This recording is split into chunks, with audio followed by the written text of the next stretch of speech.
Hello everyone. तो इस lecture में हम लोग देखेंगे यूपी के डिटेल्स, है ना। यूपी में जितने भी इंपॉर्टेंट डिटेल्स हैं जिसके ऊपर उसका जीके बन सकता है, जैसे कि उसका स्टेट एनिमल क्या है, जैसे कि उसके लार्जेस्ट डिस्ट्रिक्ट कौन से एरिया वाइज पॉपुलेशन वाइज, है ना। जैसे कि उसमें लेजिस्लेटिव असेंबली में कितने सीट्स रिजर्व्ड हैं किसके लिए, काउंसिल का क्या हिसाब किताब है, जुडिशरी का बेंच कहाँ है ना। तो कितने मंडल हैं, ये सारी चीज़ें इस लेक्चर में देखी जाएंगी। बहुत इंपॉर्टेंट होने वाला है। इसके अगर आपको नोट्स चाहिए तो आपको पता है आपको क्या करना है, डिस्क्रिप्शन में नंबर है, ठीक है। तो चलिए शुरू करते हैं। देखिए सबसे पहले जो आता है ना, वो है कि यूपी का एरिया कितना है, ठीक है। तो 2,40,928 स्क्वायर किलोमीटर। इस फिगर को आप एज इट इज़ रट लीजिए, क्योंकि ये कभी चेंज नहीं होगा। मान लीजिए सेंसस 2021 का भी रिलीज़ होता है, तो ऐसा तो है नहीं कि एरिया बढ़ जाएगा यूपी का एरिया तो उतना ही रहेगा ना। और ये कितना परसेंट है इंडिया के एरिया का, ये है 7.33%। इंडिया का एरिया है 32,87,263 किलोमीटर स्क्वायर, ठीक है।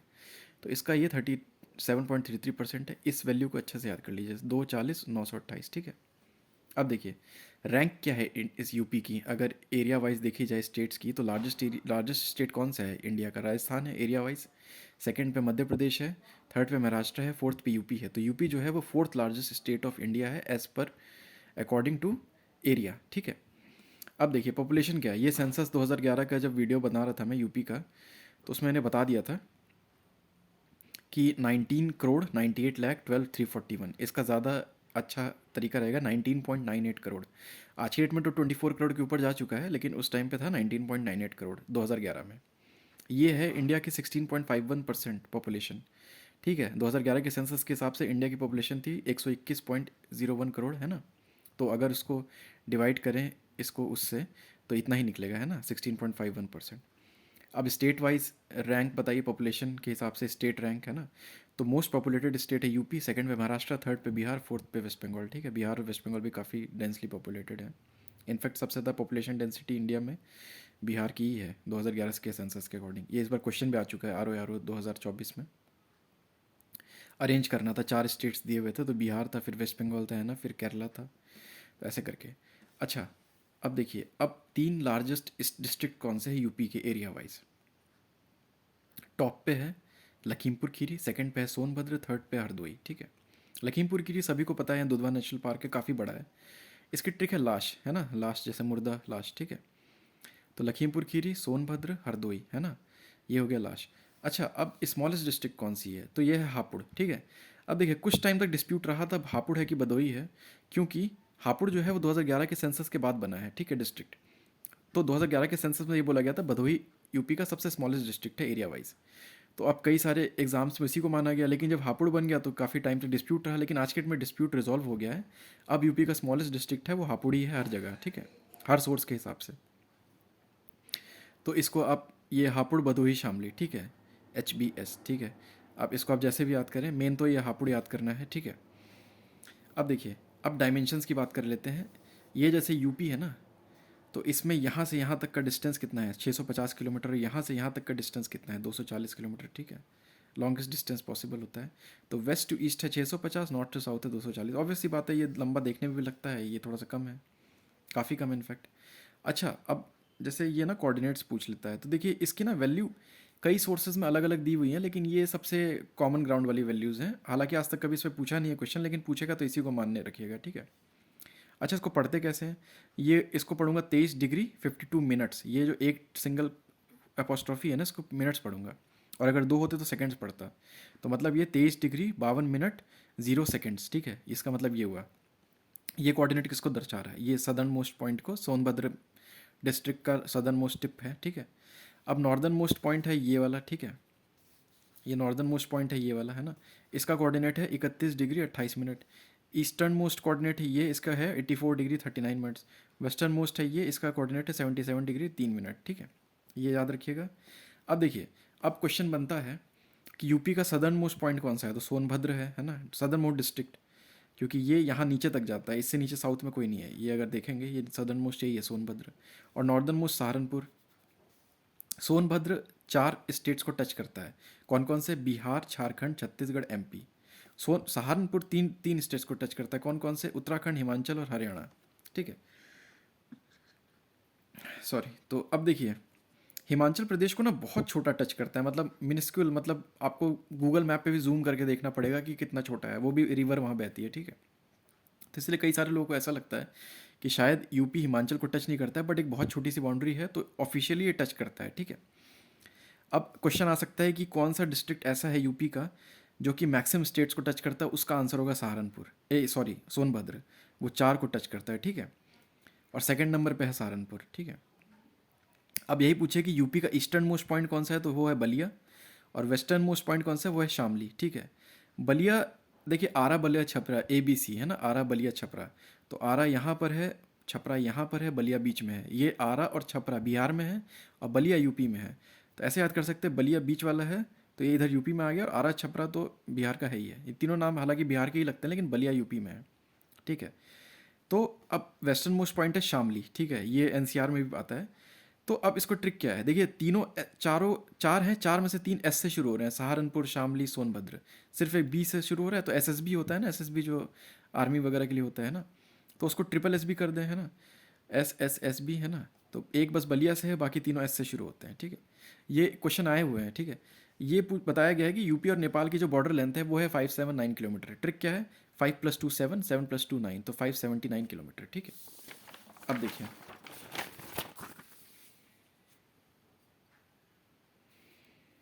अब देखिए इसमें ना 2 डिस्ट्रिक्ट है, ज्योतिबा फूले नगर डिस्ट्रिक्ट और संत रविदास नगर डिस्ट्रिक्ट, दोनों के नाम चेंज हो गए।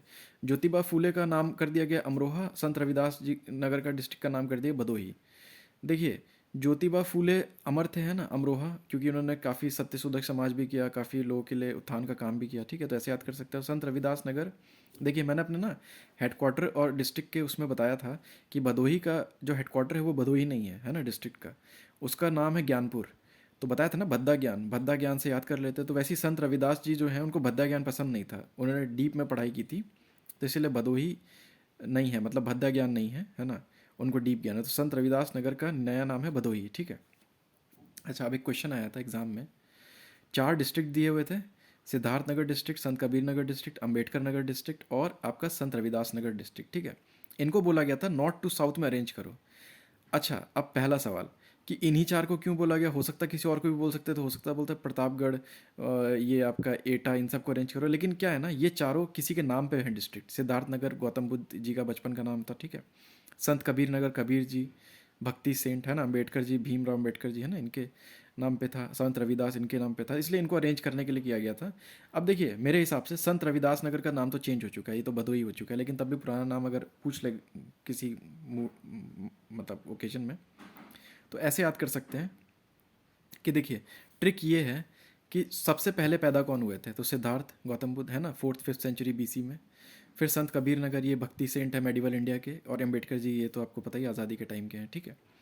तो जो सबसे पहले हुआ है वो सबसे पहले पैदा हुआ है सबसे नॉर्दर्न मोस्ट, सिद्धार्थ नगर सबसे नॉर्दर्न।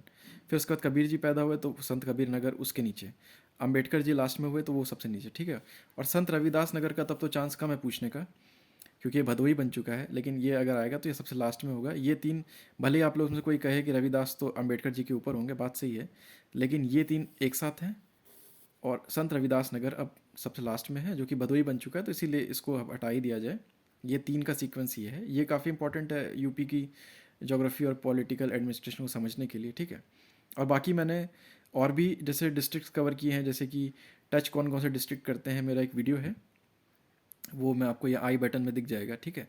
उसमें मैंने बताया है कि कौन से डिस्ट्रिक्ट किसको टच करते हैं, तो वहाँ सब क्लियर हो जाएगा। और क्योंकि जितना आप यूपी के डिस्ट्रिक्ट के बारे में जानेंगे उतना बेटर है, 75 डिस्ट्रिक्ट्स हैं, तो कौन किसको टच करता है इससे कई बार क्वेश्चन बन जाते हैं, ठीक है। अब एक बात, लखनऊ कैपिटल है, ठीक है, ये सबको पता है। एक सवाल आया था एक बार कि कौन कौन से दिए गए नीचे जिलों में लखनऊ को टच करते हैं, ठीक है। तो इसकी ट्रिक है ब्रश, सुबह उठ के ब्रश करते हैं ना, तो BRUSH, ठीक है। और ये SH का सीक्वेंस बस रिवर्स्ड है, बाकी सब क्लॉकवाइज ही है, BRU और HS है, ठीक है। तो ब्रश होना चाहिए था, लेकिन H और S इंटरचेंज है। तो ये डिस्ट्रिक्ट्स हैं आपका बाराबंकी, रायबरेली, उन्नाव, हरदोई, सीतापुर, ठीक है, क्लियर। सीतापुर तो आप लोग पता ही है ना, बाराबंकी, रायबरेली, उन्नाव और हरदोई, है ना। तो ये ब्रश से याद रखेंगे, ठीक है, ऐसे। अब देखिए 75 जिले हैं यूपी में, 75 डिस्ट्रिक्ट। मंडल कितने हैं, 18। मंडल को डिवीजन भी कहते हैं। अब देखिए मंडल ऐसा होता है ना, हर मंडल के अंदर कुछ डिस्ट्रिक्ट्स होते हैं, और ये एडमिनिस्ट्रेटिव पॉइंट ऑफ व्यू से आसान भी होता है, क्योंकि आप डायरेक्टली अगर किसी डिस्ट्रिक्ट को रीच करें उससे बेटर आप मंडल को रीच कर ले, वो अपने नीचे डिस्ट्रीब्यूट कर देगा जो भी करना होगा, ठीक है। तो इन मंडल से पहले अब मैं एक चीज़ बता दूँ, ये इनफैक्ट इस बार आर ओ में आया था कि कितने इकोनॉमिक रीजन्स हैं, तो 4 हैं, शायद वहाँ पर 5 लिखा था लेकिन 4 हैं। ये है वेस्टर्न, ये है ईस्टर्न, ये है सेंट्रल और ये है बुंदेलखंड, ठीक है। तो ये 4 रीजन है, ये सबसे एडवांस्ड है, ये सबसे बैकवर्ड है, बुंदेलखंड वाला सबसे एडवांस्ड है वेस्टर्न, क्योंकि ये पंजाब हरियाणा से टच करते हैं, ग्रीन रिवॉल्यूशन भी आया हुआ था, ठीक है। ये सारी चीज़ें यूपी का एक बेसिक आइडिया देती हैं जो कि आपको ध्यान मतलब पता होना चाहिए, क्योंकि आप यूपी पीसीएस का एग्ज़ाम लिख रहे हैं तो ये बहुत बेसिक सा आइडिया है, ठीक है। अब देखिए, अब 3 मंडल सबसे बड़े हैं, अच्छा एरिया वाइज बड़े नहीं, इनमें डिस्ट्रिक्ट सबसे ज़्यादा है, तीनों के पास 6-6 डिस्ट्रिक्ट है, इतने किसी और मंडल के पास नहीं है। ट्रिक क्या है? मालिक, मेरठ, लखनऊ, कानपुर। एम ए से मेरठ, एल आई से लखनऊ, के से कानपुर, ठीक है, मालिक। तो मालिक से ये 3 मंडल है जिनमें 6-6 डिस्ट्रिक्ट्स हैं, ठीक है। इनसे बड़े मंडल और कोई नहीं डिस्ट्रिक्ट के हिसाब से। 18th मंडल जो लेटेस्ट है वो है अलीगढ़, है ना, अलीगढ़। तो इसके अंडर में भी कुछ हैं, तो ये 18th मंडल है, इसके अंदर मेरे ख्याल से 3 डिस्ट्रिक्ट हैं, ठीक है। अब देखिए 17 डिस्ट्रिक्ट्स ऑफ यूपी है म्यूनिसिपल कॉरपोरेशन, ठीक है। म्यूनिसिपल कॉरपोरेशन बोले तो नगर निगम 17 डिस्ट्रिक्ट के पास है। देखिए अब ना ऐसा होता है कि कोई भी अगर नगर निगम वाला डिस्ट्रिक्ट है तो वो इसका मतलब कहीं ना कहीं एक इम्प्रेशन डाल देता है कि वो अर्बनाइज्ड एरिया है और काफ़ी बड़ा है, पॉपुलेशन काफ़ी हाई है, ठीक है। और एग्ज़ाम में आ भी सकता है कि कौन से डिस्ट्रिक्ट में नगर निगम है। या तो आपके पास 2 ऑप्शन है, या तो पूरी लिस्ट याद कर लें, लेकिन आप कंफ्यूज हो जाएंगे एन मौके पे, ठीक है। तो मैंने अपने सेंसस वाली वीडियो में बताया था कि 7 वैधानिक नगर हैं यूपी में, ठीक है, जिनकी पॉपुलेशन 10 लाख प्लस है। तो कॉमन सेंस क्या कहता है कि इन 7 में तो होगा ही होगा नगर निगम, ठीक है। इनका ट्रिक भी बताया था, LKG एंड MVP, है ना। MVP बोले तो मोस्ट वैल्यूएबल प्लेयर किसी भी टीम के होते हैं ना, जैसे फुटबॉल में MVP हैं लियोनल मेसी, है ना, क्रिकेट में है विराट कोहली, ठीक है। तो LKG से पहले LKG UKG होता था ना, अब तो प्री नर्सरी KG हो चुका है, पहले LKG UKG होता था। LKG से लखनऊ, कानपुर, ये गाज़ियाबाद, ठीक है। AN से आगरा, M से मेरठ, V से वाराणसी, P से प्रयागराज, ठीक है। और ये सीक्वेंस भी यही है। एक बार 2022 के प्रीलिम में एक क्वेश्चन आया था कि इसको अरेंज करो घटते हुए क्रम में। हालांकि वो क्वेश्चन बाद में कैंसिल हो गया था क्योंकि ऑप्शन जो थे वो मिसमैच हो गए थे, लेकिन क्वेश्चन सही था, ठीक है। उसमें मेरे ख्याल से कानपुर था, मेरठ था, वाराणसी, ये सब दिए हुए थे। तो सबसे ज़्यादा पॉपुलेशन अगर सिटीज़ की बात की जाए तो लखनऊ की है यूपी में। अगर डिस्ट्रिक्ट की बात की जाए तो आपको बताया था सेंसस वाले वीडियो में PMG मार्च, है ना। तो PMG था प्रयागराज, मुरादाबाद, गाज़ियाबाद, है ना, वो थे 3, टॉप का था प्रयागराज। लेकिन सिटी की बात की लखनऊ की है, फिर कानपुर की है, फिर गाज़ियाबाद की, फिर आगरा की है, फिर मेरठ की है, फिर वाराणसी की, फिर प्रयागराज की है। तो सीक्वेंस ये है घटते हुए क्रम में, है ना, डिक्रीजिंग ऑर्डर में। तो ये 7 में तो है ही है म्यूनिसिपल कॉरपोरेशन। और जो लेटेस्ट म्यूनिसिपल कॉरपोरेशन है 17th, वो है शाहजहाँपुर, ठीक है। तो ये 8 को आप याद रखिए, बाकी आप कॉमन सेंस से एलिमिनेट करने की कोशिश करिएगा, ठीक है। एलिमिनेशन से ही आंसर तक जाएँ वो ज़्यादा बेटर है, बशर्ते कि आप 17 की 17 लिस्ट याद करें, क्योंकि वो फिर मतलब बहुत मुश्किल हो जाएगा आपको रटने में, ठीक है। अब देखिए, अब एक क्वेश्चन था कि कौन सा ऐसा ज़िला है यूपी का जो मैक्सिमम बाकी ज़िलों से टच करता है इंटरनली ही, ठीक है। तो बदायूं है जो कि 9 ज़िलों से टच करता है यूपी के ही, बदायूं भी यूपी का ही ज़िला है, थोड़ा वेस्टर्न साइड में है, ये मोस्ट है। और ललितपुर ऐसा है जो कि सिर्फ एक से टच करता है, झांसी से। ये यहाँ पर जैसे मैप बनाएंगे तो ये जो है ना, ये ललितपुर है, इसके ऊपर जो झांसी है ये MP में थोड़ा सा घुसा हुआ है, ठीक है। तो ये क्वेश्चन आपका बनता है, ये काफ़ी इंपॉर्टेंट है ना, आने के चांसेस ज़्यादा हैं। देखिए अब एक कंसेप्ट होता है नेशनल कैपिटल रीजन NCR, ठीक है। इसकी स्थापना हुई थी 1985 में। ये एक तरीके से सेंट्रल प्लानिंग रीजन है। इसमें 3 स्टेट्स के और दिल्ली का तो है ही है, ये डिस्ट्रिक्ट्स आते हैं। दिल्ली के 11 हैं, हरियाणा के 14 हैं, यूपी के 8 डिस्ट्रिक्ट हैं, राजस्थान के 2 डिस्ट्रिक्ट हैं। तो सबसे ज़्यादा डिस्ट्रिक्ट हरियाणा के हैं NCR में, सबसे कम है राजस्थान के 2। यूपी के 8 है, दिल्ली के 11 डिस्ट्रिक्ट हैं। दिल्ली में 11 ही डिस्ट्रिक्ट है ना। आप लोग को पता है 8 तो 9 तो डायरेक्शन के बेस में है, और एक न्यू दिल्ली है, और एक आपका वो है सहादरा है शायद, ठीक है। जो 9 डायरेक्शन के बेसिस पे हैं वो हैं आपका east Delhi, west Delhi, north Delhi, south Delhi और ईस्ट नॉर्थ ईस्ट दिल्ली, है ना, ऐसे करके, फिर सेंट्रल दिल्ली, ऐसे करके हैं। टोटल 11 डिस्ट्रिक्ट है दिल्ली में, वो 11 के 11 होंगे NCR में, ऑब्वियस सी बात है। तो क्या हम लोग को हर डिस्ट्रिक्ट को रटना है कि हरियाणा के कितने हैं, इसके कितने हैं? नहीं, ये UP PCS का एग्जाम है, तो इसमें आप यूपी के जो 8 डिस्ट्रिक्ट आते हैं NCR में उसका नाम रखें। देखिए टोटल 35 डिस्ट्रिक्ट हैं NCR में, इनको जोड़ेंगे 11 + 14 + 8 + 2 तो 35 आएगा, ठीक है। ये 25 और 8 तो 10, तो 25 + 10 35। तो जो 8 डिस्ट्रिक्ट है ना, वो ऐसे हैं। देखिए यूपी ये रहा पूरा, है ना, इधर दिल्ली रहा, है ना। तो ये ऐसे करके मैंने एक रफ एस्टिमेट बना दिया, बिल्कुल ऐसे तो बाउंड्री नहीं है, लेकिन आपको रटने के लिए ये शामली है, ये मुजफ्फरनगर है, ये बागपत है, ये मेरठ है, ये गाज़ियाबाद है, ये हापुड़ है, ये गौतम बुद्ध नगर लिखा है GBN, और ये है बुलंदशहर, ठीक है। देखिए मुजफ्फरनगर और मुजफ्फरपुर में लोग कंफ्यूज हो जाते हैं कि कौन सा कहाँ है। देखिए बिहार में है एक, दूसरा यूपी में है। अच्छा यूपी ज़्यादा बड़ा है कि बिहार बड़ा है? यूपी बड़ा है ऑब्वियसली। तो जो मुजफ्फरनगर है उसकी स्पेलिंग बड़ी है, मुजफ्फरपुर की स्पेलिंग बड़ी है। मुजफ्फरनगर की स्पेलिंग ज़्यादा लंबी है, ठीक है। तो ज़्यादा लंबी वाला कहाँ होगा? ज़्यादा बड़े स्टेट में, उत्तर प्रदेश में। तो मुजफ्फरनगर उत्तर प्रदेश में है और बिहार मुजफ्फरपुर में है, ठीक है। अब कभी कन्फ्यूजन नहीं होगा, ठीक है। अब देखिए, अब ये डिस्ट्रिक्ट है तो यूपी में, लेकिन आते हैं एनसीआर में। तो किसी को ऐसा लग सकता है क्या कंट्रोल इसका यूपी के ऊपर है या फिर दिल्ली का इसके ऊपर है? तो भाई देखिए, कंट्रोल तो हमेशा यूपी का ही होगा, क्योंकि यूपी के डिस्ट्रिक्ट्स हैं। सिर्फ डेवलपमेंट वाइज ये दिल्ली एनसीआर का पार्ट है, ठीक है। जैसे कि आपने नोएडा गौतम बुद्ध नगर का सुना होगा, है ना, गौतम बुद्ध नगर नोएडा उसका हेडक्वार्टर है। तो आपने ये देखा होगा, मेट्रो जो आती है नोएडा तक आती है, ग्रेटर नोएडा तक आती है, ठीक है। तो वो तो डेवलपमेंट का पार्ट है, तो वो तो आएगी ही, लेकिन जो एडमिनिस्ट्रेटिव कंट्रोल है वो यूपी गवर्नमेंट का ही होगा इस पर, ठीक है। अब देखिए ट्रिक क्या है याद करने के लिए। आपने जैसे कि एक फेमस नाम है मुस्लिम फीमेल्स का, सबा। सबा तो सुने होंगे आप लोग, है ना। और जीजी एक टर्म होता है यूपी में, बोलते हैं जिसको दीदी को कहते हैं ना, दीदी जीजी, ठीक है। तो सबा जीजी मम बट पर हौसला बुलंद। मम मतलब चुप, पर हौसला बुलंद, ठीक है। तो सबा जीजी मम पर हौसला बुलंद, ठीक है। सबा से हो गया शामली और बागपत, जीजी से हो गया गाज़ियाबाद गौतम बुद्ध नगर, मम से हो गया मुजफ्फरनगर और मेरठ, और हौसला से हो गया हापुड़, और आपका बुलंद से हो गया बुलंदशहर, ठीक है। बुलंदशहर वहाँ है जहाँ नरोरा पावर प्लांट भी है, न्यूक्लियर। यूपी का एकमात्र न्यूक्लियर पावर प्लांट यहीं है बुलंदशहर में, ठीक है। तो देखिए ये हो गया सबा जीजी मम पर हौसला बुलंद, ठीक है। ये 8 डिस्ट्रिक्ट्स हैं। इसका ट्रिक ये है, आप चाहें तो अपना बना सकते हैं, ठीक है। अब यूपी का स्टेट इन्फॉर्मेशन है, थोड़ा सा हिस्ट्री में जाएँ। देखिए अब इसमें आता होता है ना कि यूपी का 5 बार नाम बदला है, ठीक है। पहले था नॉर्थ वेस्टर्न प्रोविंस, ठीक है। 18, पहले आप ईयर ध्यान रखिए, 1836, 1877, 1902, 1937, 1950। ये मैंने अपने स्टेटहुड फॉर्मेशन डे में बताया था कि यूपी फॉर्मेशन हुआ है 24 जनवरी 1950 को। ये एज इट इज़ याद कर लीजिए। ये कई बार पूछता भी है कि यूपी अपना स्टेटहुड डे किस दिन मनाता है, अपना फॉर्मेशन डे। तो 24 जनवरी 1950, रिपब्लिक डे के 2 दिन पहले, ठीक है। क्योंकि दो दो वर्ड्स है ना, तो 2 दिन पहले इसलिए बनाता है यूपी, ठीक है। अब देखिए ट्रिक था ये, इसको लिटरली मत लीजिएगा। ये देखिए नॉर्थ वेस्टर्न प्रोविंस, ये सबसे पहले NWP बना, ठीक है। फिर स्पेलिंग इसकी बढ़ गई, जब ये नॉर्थ वेस्टर्न प्रोविंस आगरा नवत, तो NWPAA बन गया। फिर UP province, united province Agra नवत बन गया। तो थोड़ा सा स्पेलिंग कम हुई तो नीचे गिरना शुरू हुआ पहाड़ से, है ना। फिर बना यूनाइटेड प्रोविंस, और फिर बना उत्तर प्रदेश, ठीक है। तो ये तो बिल्कुल ही फिर स्पेलिंग सबसे कम हो गई, ठीक है। तो अगर आप सब में अल्फ़ाबेट्स काउंट करें तो सबसे ज़्यादा आपको अल्फ़ाबेट्स मिलेंगे इसमें, ठीक है। तो ये टॉप पे है इस पहाड़ के। फिर उसके बाद इसमें मिलेंगे, है ना। फिर इसमें होंगे, फिर इसमें होंगे, फिर इसमें होंगे। तो ये ऐसे समझ लीजिए, यूपी का नाम पहले एक्सपेंशन की तरफ गया, फिर कॉन्ट्रैक्शन की तरफ गया, ठीक है। तो ऐसे ट्रिक से याद रहेगा कि हाँ, अगर कल का एक नाम आ जाता है कि ये यूपी का नाम जो है, इसको क्रोनोलॉजी में अरेंज करिए कि पहले कौन सा नाम था, बाद में कौन सा नाम था, तो इसको आप बिल्कुल आसानी से इसके थ्रू कर सकते हैं, इस ट्रिक के थ्रू, ठीक है। अब देखिए, अभी करंट में तो आपको पता ही उत्तर प्रदेश नाम है, ये तो लेटेस्ट है, ठीक है।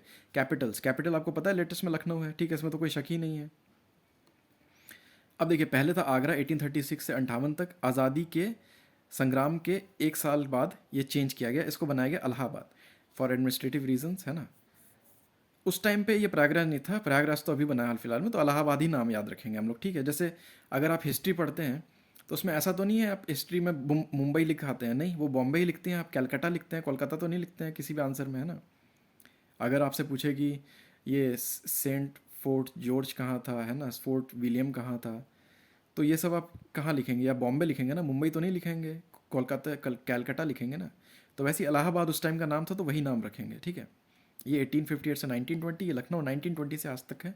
कुछ किताबों में ये 1921 भी लिखा रहता है, लेकिन मैंने कंफर्म किया 1920 ही है, ठीक है। तो आपको कंफ्यूज नहीं होना, यही डाटा मान रखिए, है ना। अब देखिए इसका ट्रिक है आल, है ना, AAL। आपको कोई और ट्रिक लगता है तो आप पढ़ सकते हैं। जैसे हाल होता है ना, HAL, हिंदुस्तान एरोनॉटिक्स लिमिटेड, वैसे आल है। तो आगरा, इलाहाबाद, लखनऊ, ठीक है, ये 3 हैं। बाकी स्टेट लैंग्वेजेस में हिंदी अक्टूबर 1947 में बन गया था, आज़ादी के साल। उर्दू को इंट्रोड्यूस किया गया स्टेट ऑफिशियल लैंग्वेज में 1989 में। ये क्वेश्चन आ भी चुका है कि उर्दू को कब इंट्रोड्यूस किया गया था, 1989। ये इंपॉर्टेंट ईयर, इसको एज इट इज़ याद कर लीजिए, जिसमें सेकंड वाला इंपॉर्टेंट है, ठीक है। अब देखिए अब होता है स्टेट एम्बलम, इसको बनाया गया 1938 में। स्टेट एम्बलम हर स्टेट का होता है, यूपी का भी है। यूपी में ऐसा एक सर्किल बना, उसके अंदर लिखा उत्तर प्रदेश सरकार, ऑब्वियस सी बात है। उसके बाद एक सर्किल बनाया, एक पेड़ है, दो मछली है और एक तीर धनुष है। सिग्निफिकेंस क्या है? ये दो मछली एक बाउल में है, ये ये बताता है मुस्लिम रूलर्स का सिंबल है, ठीक है। तो जो मुस्लिम शासक थे अवध के, जैसे कि नवाब वगैरह थे, तो उनका ये सिंबल रहा करता था, मछली और एक बाउल में, ठीक है।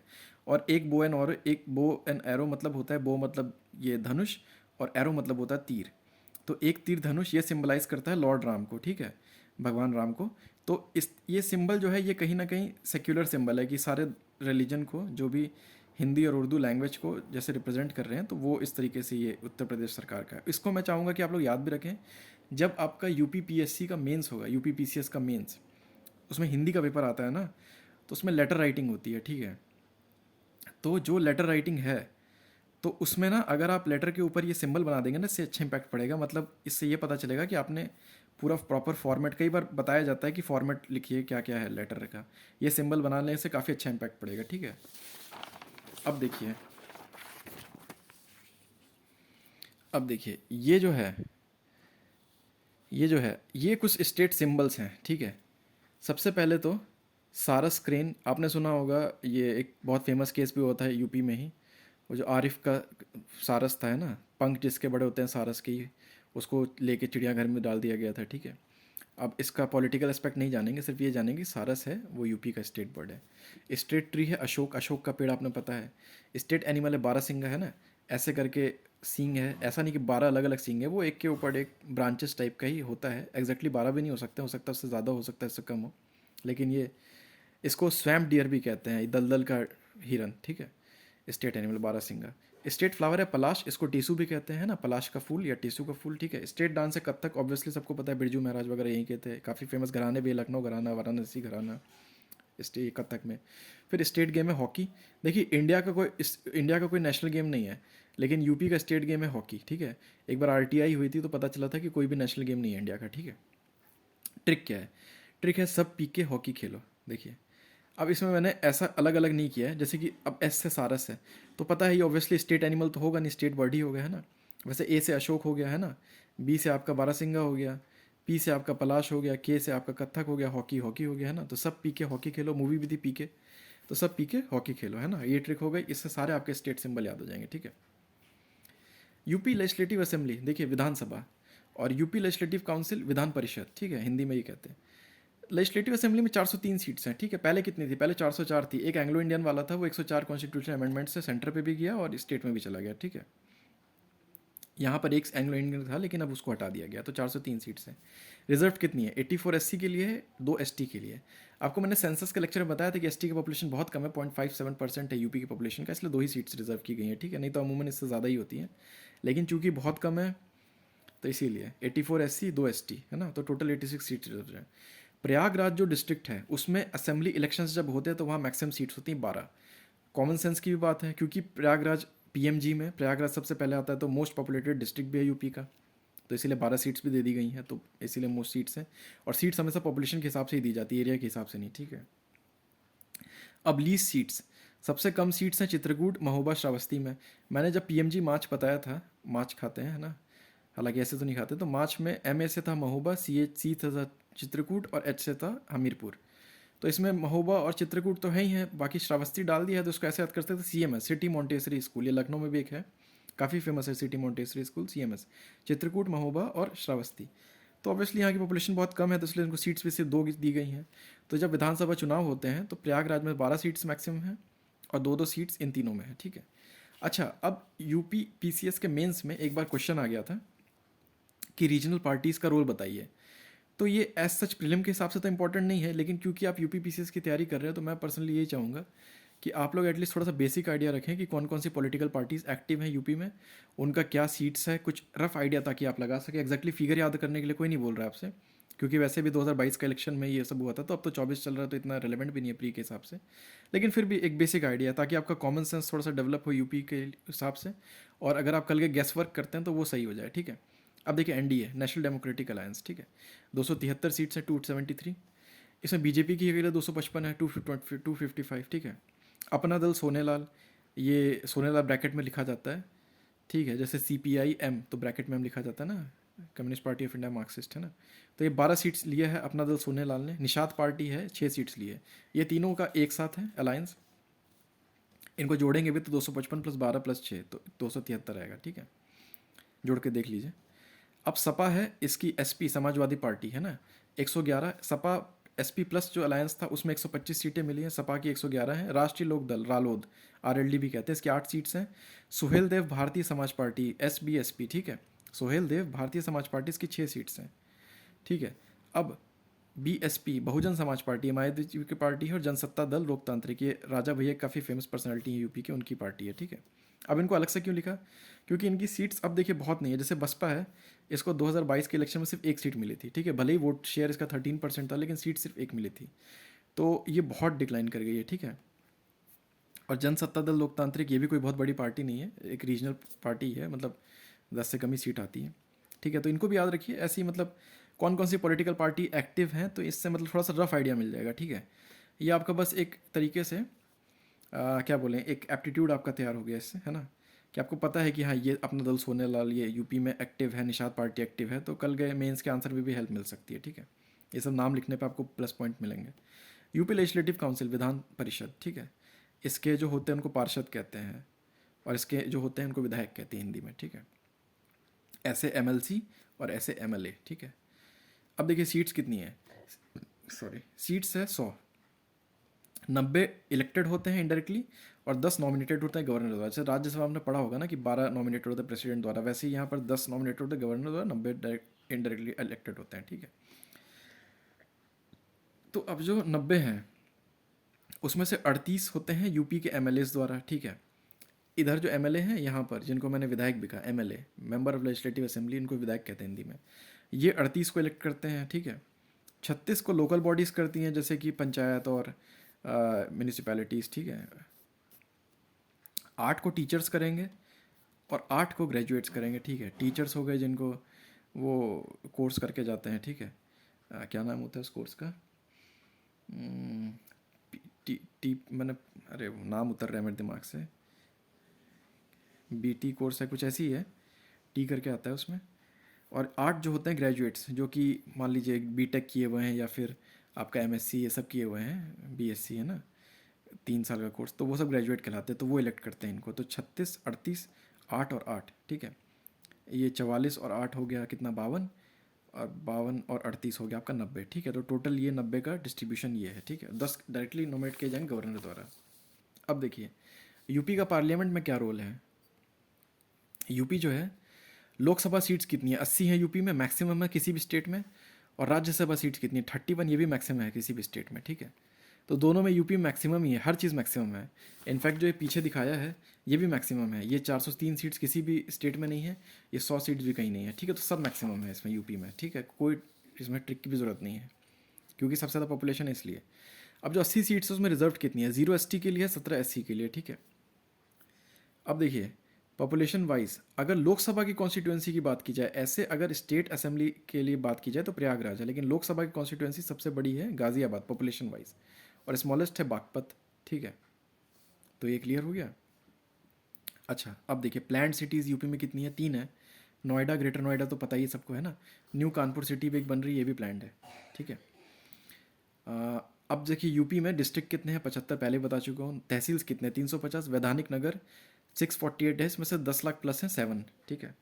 अगर वैधानिक नगर पूछे तो ये 648 है, और पूछे कि 10 लाख प्लस वैधानिक नगर कितने हैं तो 7। ट्रिक था LKG एंड MVP, ठीक है, पहले ही बता दिया।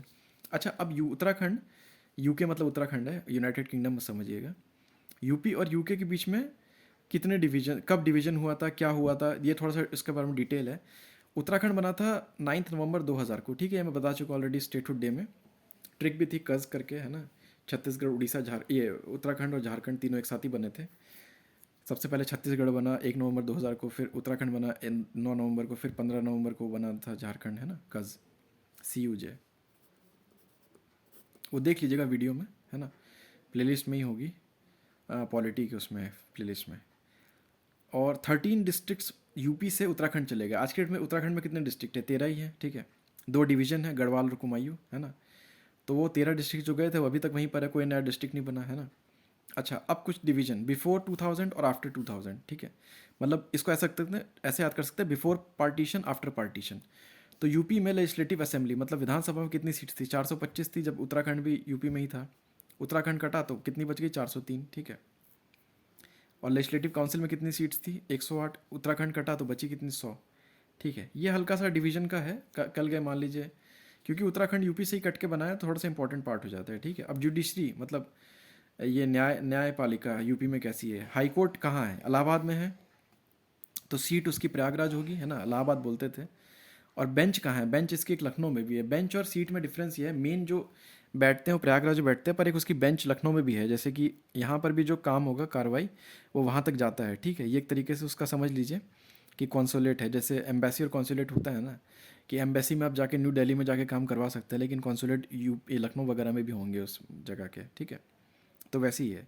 इस्टेब्लिशमेंट कितने साल में हुआ था? 17 मार्च 1866, 1866, ये इंपॉर्टेंट ईयर है। आगरा में हुआ था, ठीक है। 1869 को इलाहाबाद में शिफ्ट किया गया, प्रयागराज में, उस टाइम इलाहाबाद नाम था। तो इसीलिए आज तक इसको प्रयागराज हाई कोर्ट नहीं बन पाए, इलाहाबाद हाई कोर्ट ही है, ठीक है। क्योंकि कुछ कुछ लीगल इश्यूज भी आएंगे ना नाम चेंज करने पे। आप हर जजमेंट पे तो आपने इलाहाबाद हाई कोर्ट का रेफरेंस दिया हुआ है, अगर इसको प्रयागराज करेंगे तो बहुत इश्यूज आएंगे, इसलिए इसको ऐसे ही रहने दिया है आज तक। और पहले जो चीफ जस्टिस थे हाई कोर्ट के, इलाहाबाद हाई कोर्ट के, वो थे वॉल्टर मॉर्गन, एक अंग्रेज थे, ठीक है। ऑब्वियस सी बात है, उस टाइम पे अंग्रेजी होंगे, ठीक है। तो ये थे वॉल्टर मॉर्गन। तो देखिए, ये आपका कंप्लीट बेसिक डिटेल है यूपी का। इसको अच्छे से पढ़िए। नोट्स चाहिए होंगे तो आपको पता है कैसे कांटेक्ट करना है, डिस्क्रिप्शन में व्हाट्सएप नंबर दिया हुआ है। पेड होगा नोट्स, लेक्चर फ्री है, ठीक है। और इसके अलावा ये काफ़ी कंसेप्ट, ये कंसोलिडेटेड नोट्स हैं। आप अगर परीक्षा वाणी देखेंगे तो बहुत कुछ दिया हुआ है, लेकिन सब नहीं पढ़ना है, क्योंकि एग्जाम में जो आता है सिर्फ वही फोकस करना हो चाहिए हमेशा, है ना। टाइम कम है, और ये मैंने पूरे डिटेल में भी बता दिया, ठीक है। इससे ज़्यादा मुझे लगता है कि यूपी से कुछ आ सकता है स्पेशल, ठीक है। अब इसके बाद मैं यूपी के, अब मैं रिवर्स वगैरह है ना, डैम्स थोड़े बहुत, और आपको ये फोक सॉन्ग्स है ना, फोक डांस, और मेले जो लगते हैं, ये सब मैं बता दूंगा, ठीक है, क्योंकि वो भी एग्जाम्स में आते हैं। तो उसके बाद आपका यूपी स्पेशल कवर हो जाएगा, ठीक है। तो स्टे ट्यून्ड, है ना। Thank you.